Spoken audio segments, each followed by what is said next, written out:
Saudações a todos, aqui quem fala é Carlos Alencar, advogado.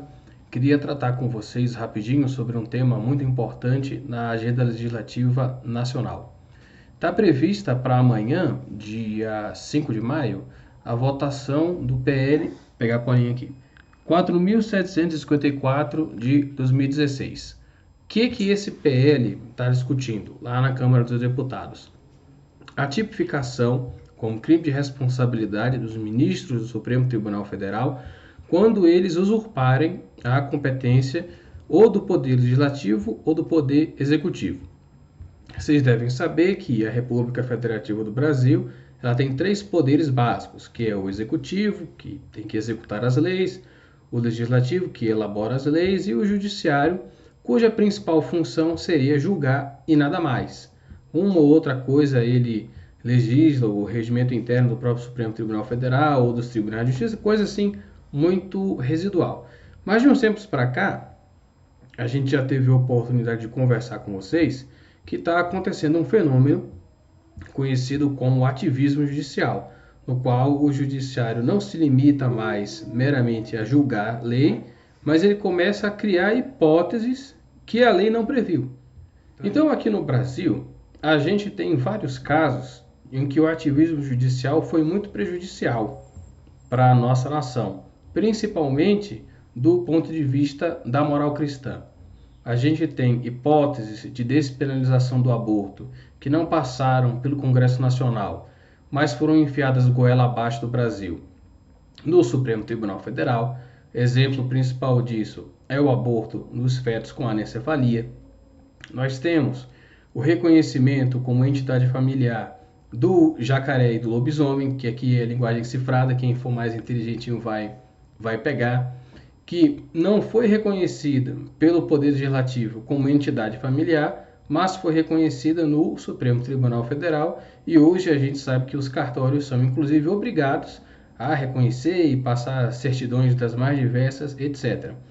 Agora, mais recentemente, durante a pandemia, a gente teve o julgamento no Supremo Tribunal Federal que, veja só, reconheceu a existência do direito de prefeitos e de governadores restringirem a realização de atos religiosos públicos, presenciais. Aí está incluído tanto missas quanto cultos evangélicos, mas também manifestações comunitárias de qualquer natureza. Aí você pode colocar aí as minorias religiosas também prejudicadas por essa decisão do Supremo Tribunal Federal. Então, todas essas hipóteses, a gente não vai ter como explicar detalhadamente aqui, mas são situações em que o Supremo Tribunal Federal extrapola a sua competência. Ele devia somente julgar as leis, não criar hipóteses legislativas novas, que é o que ele vem fazendo nos últimos anos, à revelia do Congresso Nacional. E, graças a Deus, nós temos um projeto de lei, que eu já falei para vocês, desde 2016 está tramitando no Congresso, e para amanhã está marcada a sua votação. O que a gente precisaria e gostaria que vocês fizessem? Primeiro, que vocês se inteirassem daquilo que está acontecendo. Basta ir no site da Câmara dos Deputados e lá digitar, deixa eu pegar de novo a colinha porque número não é meu forte, e digitar lá o PL 4754/2016. Se quiser digitar direto no Google, vai estar lá do mesmo jeito também. E lá você vai poder ver todos os detalhes daquilo que eu falei para vocês, quais são os deputados que estão envolvidos no processo legislativo, e isso é muito importante porque nós gostaríamos que vocês, podendo, entrassem em contato com esses deputados para manifestar o apoio a esse projeto de lei, ligassem para o gabinete dos deputados, se possível for. Não é muito difícil fazer o levantamento dessas informações no próprio site da Câmara. Você consegue facilmente acessar o e-mail e o telefone institucional de todos os deputados e, principalmente, que se entrasse em contato também, não só com os deputados relatores do projeto, mas também com os deputados da Comissão de Constituição e Justiça da Câmara. Só para explicar um pouquinho para vocês, toda vez que um projeto de lei ele é posto à aprovação no Congresso, ele obrigatoriamente tem que passar por uma comissão, que é um grupo de deputados com uma função especial, e a comissão mais importante, digamos assim, aquela que sempre atua em qualquer projeto de lei, é a Comissão de Constituição e Justiça. O primeiro papel dessa comissão é avaliar os PLs, projetos de lei, que são submetidos a ela e concluir se aquele projeto é favorável ou não com a Constituição Federal, se ele está ou não está alinhado com o conjunto de leis e principalmente com a Constituição que já existe no país naquele momento.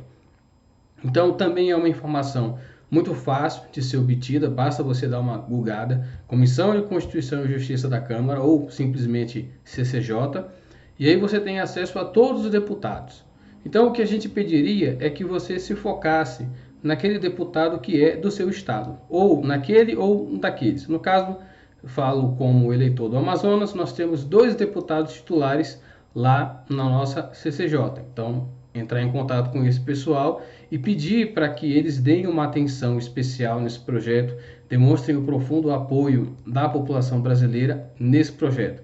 E agora falando para você de maneira especial que, assim como eu, é cristão, é católico, pode ser só cristão também. Era melhor que fosse católico, mas sendo só cristão já serve.